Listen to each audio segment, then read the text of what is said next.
Where do you start? I guess I don't really know. I mean, who are we? Who am I? I guess starting at that is I'm 36, almost 40, father of one, married. I'm a stay-at-home father mostly. Run a small business. Love my family absolutely to death. Would do anything for them. And has suffered depression and anxiety for, well, all of my adult life, I guess. I was first diagnosed when I was 17. So that's all of my adult life. I've had.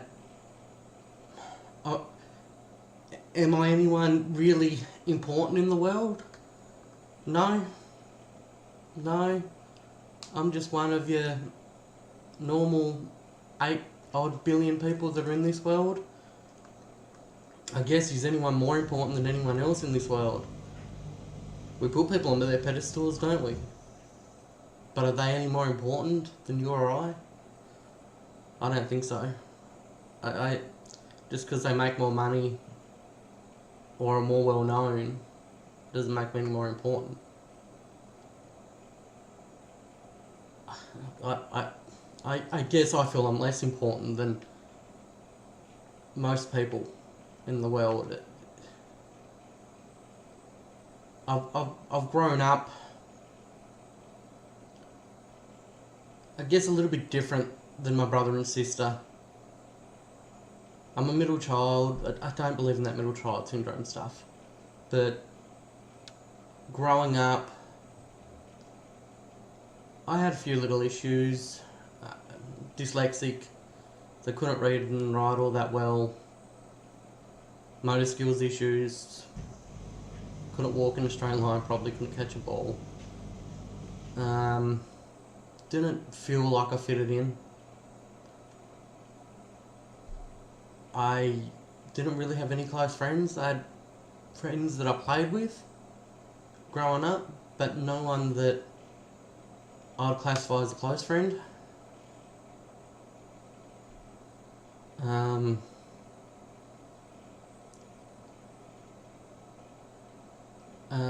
Very, just wasn't confident in myself at all.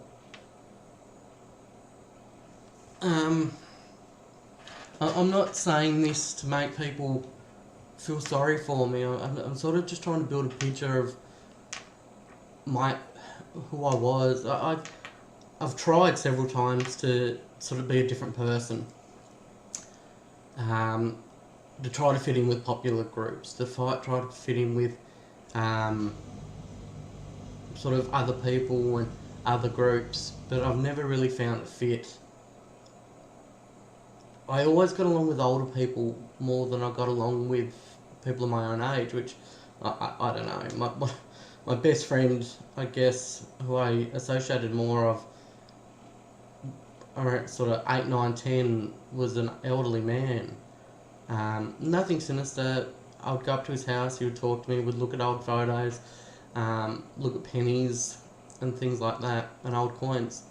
And that's where I felt more comfortable.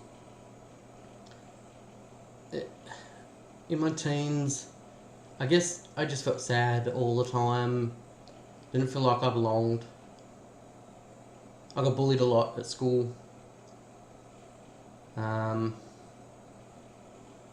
Teased. I remember being told that I know it's said to a lot of people, but that you've got no friends, no one likes you, and all that type of thing. I even remember the day in year 8, grade 8, that a young man that was in my year told me that you're my friend, and that's as vivid as yesterday.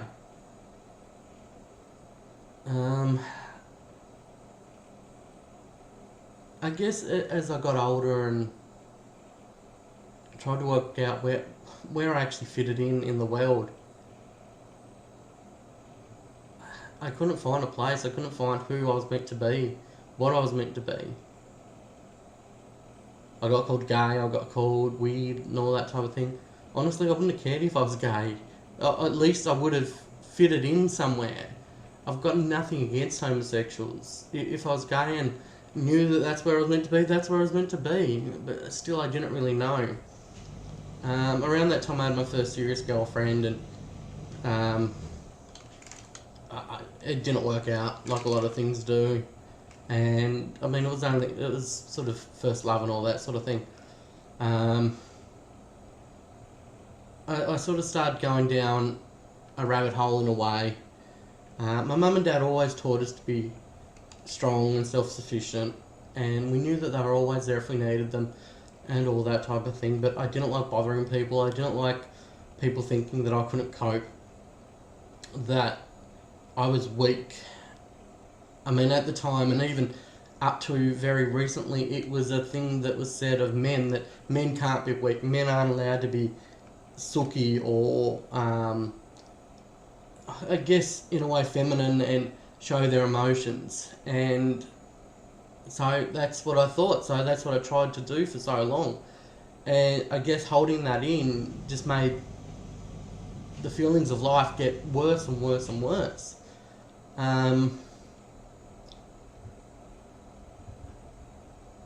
I moved up to the west coast of the state I lived in. It was a small mining town. I was actually enjoying life at the time. I was actually fitting in a little bit. I was doing things I'd never done before. And then something happened at that, and I lost that. And it was shocking. I started to spiral down again, and more and more. This is in my sort of early 20s. Around that time I met a man quite a bit older than I was. A man that, if he ever sees this, he'll know who I'm talking about. He basically saved my life in more ways than he probably ever knows, than anyone ever knows. At first, yeah, look, I admit that it felt as if he felt sorry for me, and that he was trying to just sort of, I don't know, be nice and that type of thing. But very quickly we became very, very close friends. The age difference never worried me. He had a daughter at the time and a stepdaughter. And he still does. Now he's got two daughters and his stepdaughter, so 3 kids. And I basically spent so much time up there. And he became, I won't say brother I never had, because I've got a brother and I love my brother dearly, but someone that I felt comfortable being around.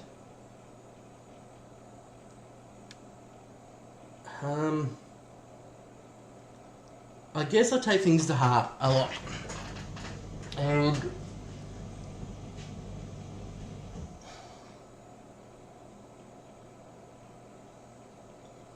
I don't know, people say just suck it up.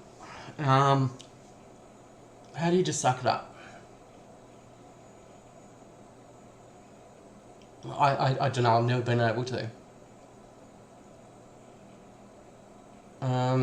It was just before this that I lived with my first partner. We'd got engaged, and that ended badly, very badly. And it put me down a hole quite a lot. And going forward, that was how I met my friend, and he's what pulled me out of that a lot. I was smoking heavily,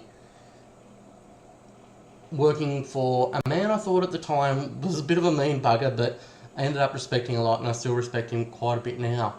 And he taught me a lot, the man I worked for. But it didn't stop that empty feeling. It didn't stop that feeling of not belonging. I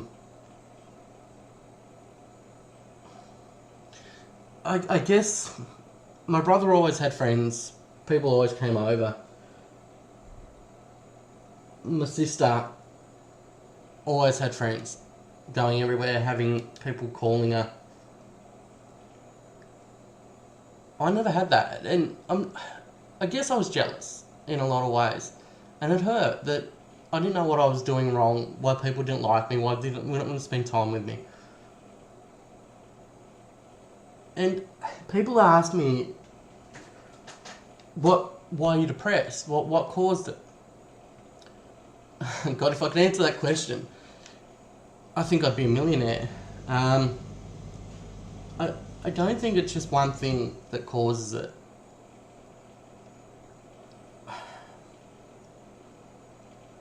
I guess you can look at it in a way, what causes a glass of water to overflow? Is it just one drop of water?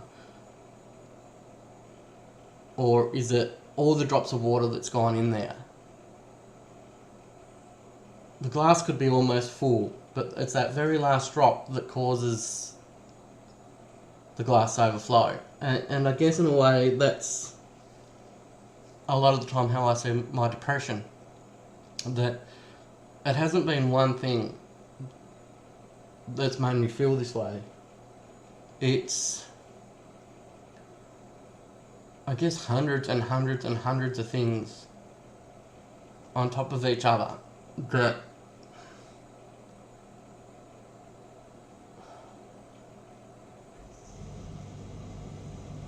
cause it. I don't know.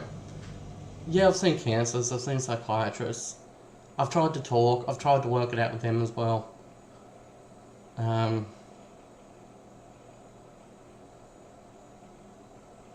was around 24, I guess. 24, 25. That it all got too much. Couldn't cope. I was living back at home with my mum and dad. I was home on my own. I was, I guess, infatuated with the girl. Man was texting her and she was texting back and all that sort of thing. This is when the texting thing just started. And I actually thought that she liked me more than a friend. And it actually was that she liked another guy that we were working with. And that just tipped it over. It was...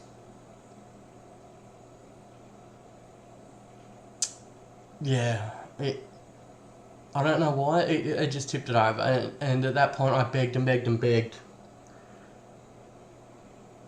to die. I just begged, and then it was all too much. I remember walking up and down the hallway just crying and begging whoever was there, God, Allah, whoever, just to end it all. It was just too painful. I remember getting a pack of Panadol and taking half the pack of Panadol and drinking, I can't remember what it was. I know it was something from Top Shelf. I'm not a drinker, so I'm not a guy that remembers these type of things.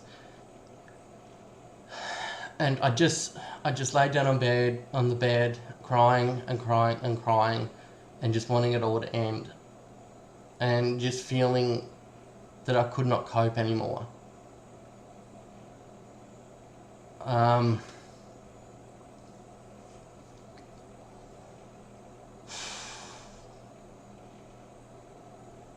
woke up, I don't know, the next morning, I guess.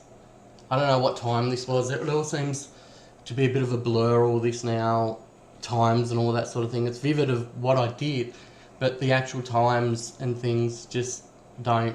I can't remember times and things like that. I woke up, I was sick. I felt very sick, nauseous and all that type of thing. I didn't tell anyone. It's only all these years later that I've actually spoken about it for the first time with people. Didn't even record it in my diary at the time. I tried to keep a diary of all these type of feelings, but it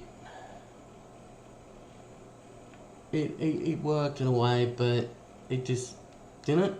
I was on medication from that point forward. I did tell my doctor, the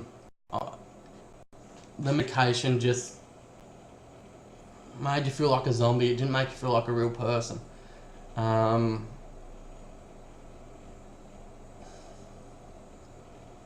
And really, I just sort of drew back into myself again, trying to do different things. I spent a lot of time at the gym with my friend. We spent a lot of time together. I spent a lot of time at his home, with his kids and his family. Went to the movies. I had one friend really during that time that we did go to the movies over the weekend together a lot.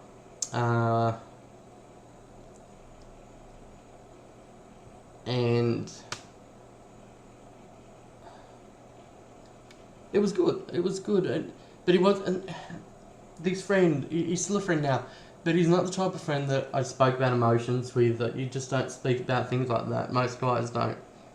And with my other friend, I did, and he gave me blunt advice. He didn't beat around the bush. He told me how things were, and I think that's what I needed. As much as I love my parents, it's not something that I felt I could sit down and talk to them about, because I just felt like I was going to be burdening them. My mum and dad never, from what I remember, had a very strong relationship. They loved each other, but not a relationship that I would call extremely strong. They cared for us kids, me, my brother and sister, more than anything, and they would do anything for us, and they did. They went without for us. But together, I don't know.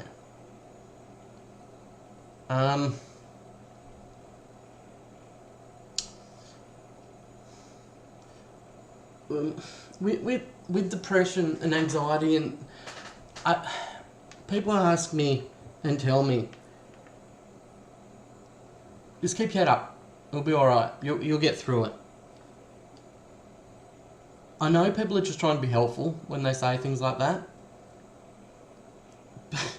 But you honestly just feel like putting your hands out and slapping them or strangling them or something, because it doesn't help. It frustrates you more. If it was just that easy for me to keep my head up and smile, I wouldn't have gone through nearly 20 years, probably more, of depression and doubting myself every second of every day. I would have been happy. Don't get me wrong, there's been some happy moments in my life. Many happy moments.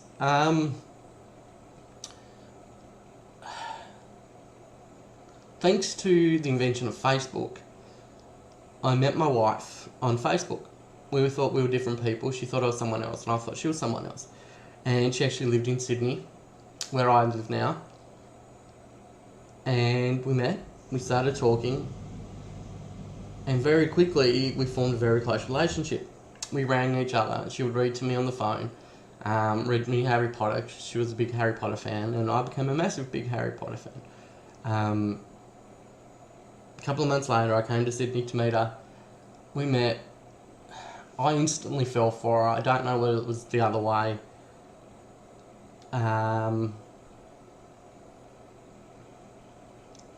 We got married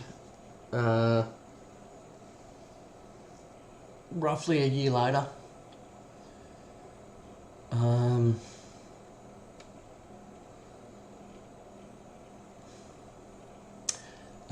She's from another culture, which, me being from Tasmania, didn't make it easy to move from a small country town in Tasmania to a big city like Sydney. I'd already lived up here for just on a year and went back to Tassie, and did things back in Tassie, formed a life, started forming a business that was actually working, and I gave it all up when I came up here for my wife. the things you do for love.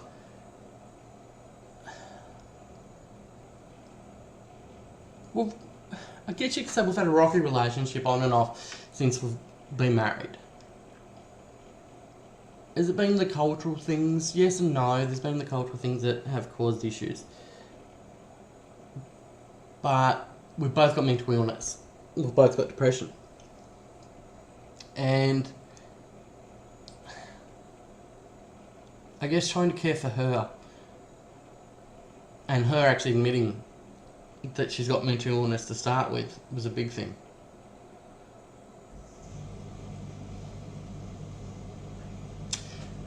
It's been both of our faults that we've been through rocky times. I mean, it's definitely not just my wife's fault, and it's definitely not just my fault. One of the most happiest days of my life was our wedding day. It was absolutely perfect. There wouldn't have been anything going to change. We went on our honeymoon, came back, and life continued. We got our unit.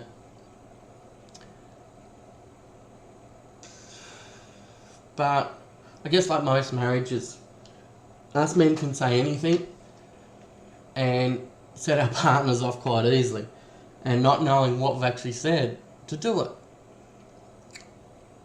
Of course our marriage hasn't been perfect. No one's marriage is. And if you say your marriage is perfect, you're lying. I'm sorry. I missed my friends terribly. My friend in Tassie. Missed him terribly. My grandmother, my nana, when I moved up here, she was not well, and just before I got married, she passed away.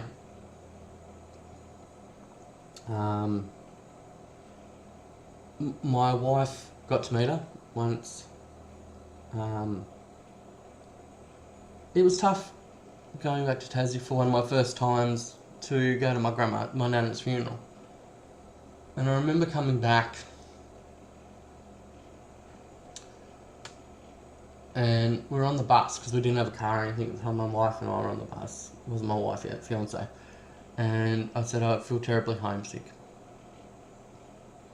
And I remember my wife looking at me and saying, well, what about me? How do you think that makes me feel? I honestly didn't know what to say. I'd just come home from my nana's funeral and I felt terrible. I was away from my family.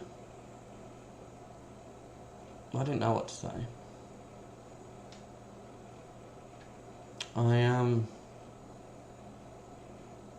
We both had good jobs, not bad jobs. And so life continued. We didn't struggle, but we kind of did. A few years later, 4 years ago now actually, 3 years ago, almost 4, we decided to have our first child.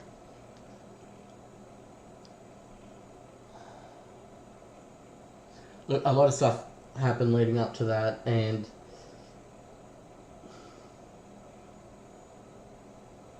got a car accident as well, which didn't help, made me feel worthless. Couldn't do things for my wife that I wanted to.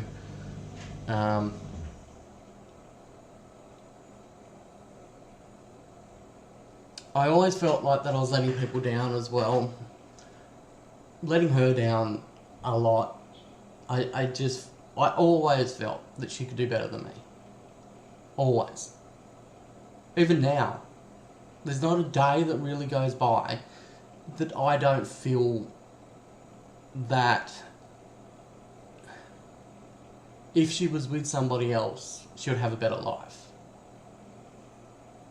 If something was to happen to me, my wife and daughter would have a better life. They wouldn't have the burden of me being in their life. I feel like a burden to them. My daughter and I are very, very, very close.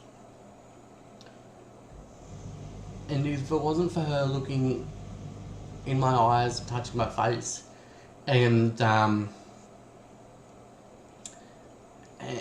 things like that, I don't think I would be here.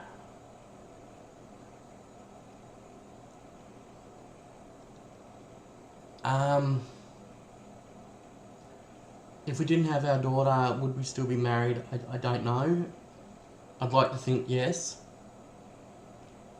But in saying that, I think that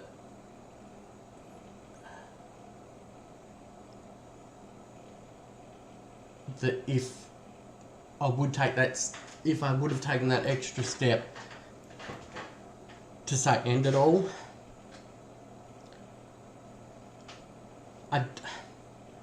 I know this sounds horrible, and it's not on my wife at all, but I feel that I don't think that it would be a big loss to her. She would miss me, and I've got no doubt that she loves me, but I think that she would be able to move on and find someone that could be the person that she wants. I honestly feel like I disappoint her and my daughter and people around me all the time.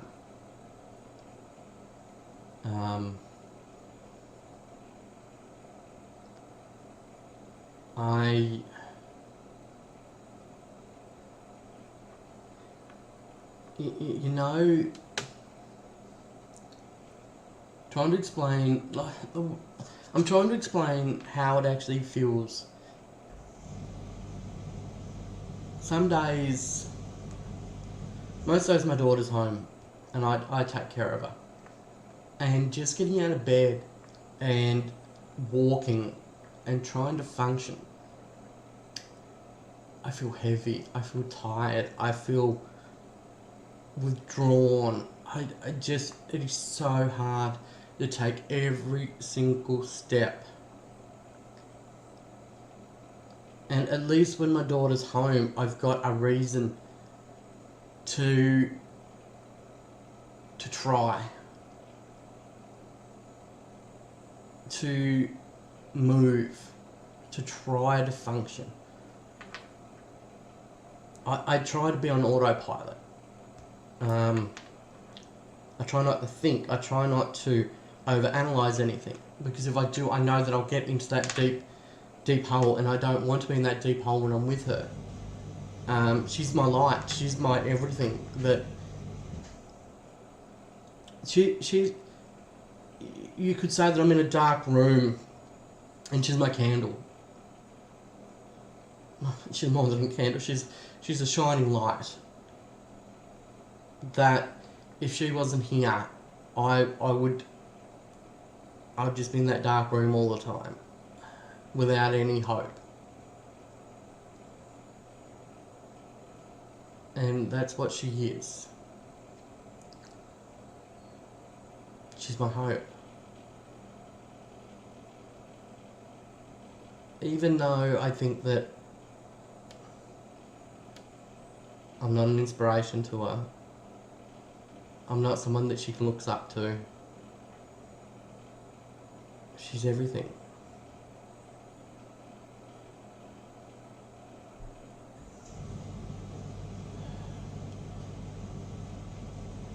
I just wish, that I didn't feel so heavy, so tired. Most of the time I just want to be in bed, and then I don't. I want to be around people. Then when I'm around people, I don't want to be there. I want to talk to people, and then when I'm talking to them, I don't want to talk to them anymore. I just wish I was normal, I guess. But what's normal? What is normal? I don't know.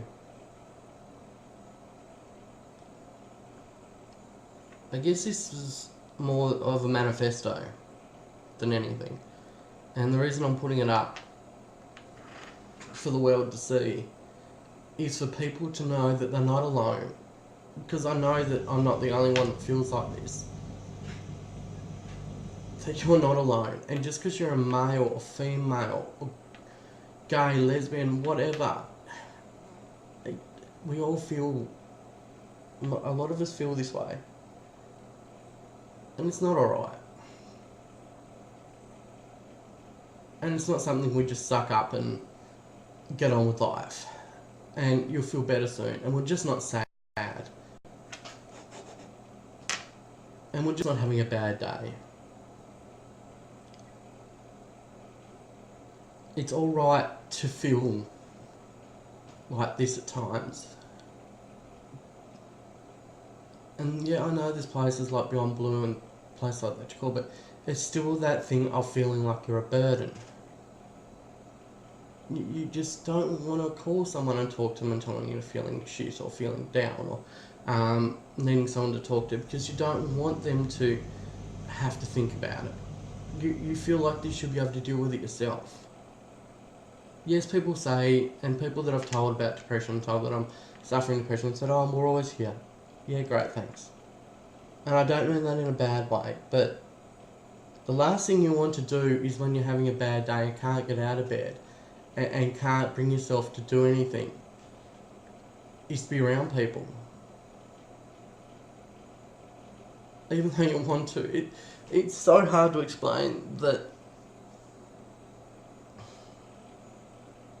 I don't. Yeah.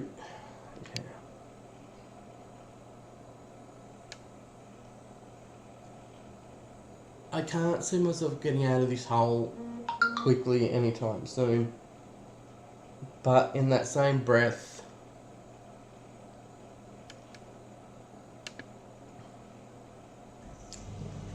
you know,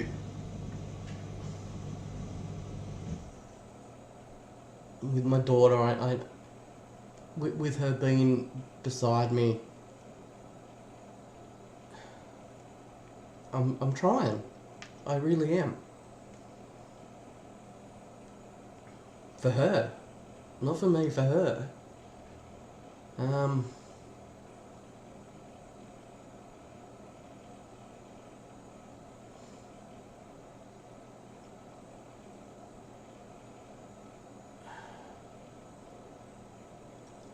I don't know whether this will be the only video I do, whether I'll do more. I guess you can come back and look. Believe me, doing this right now has helped more than anything has in a long time. To just get off your chest, I guess I don't care whether anyone listens to it or comments or... The one thing I do ask, that if someone does comment, I do really ask you not to be negative. I know there's people that don't believe mental illness.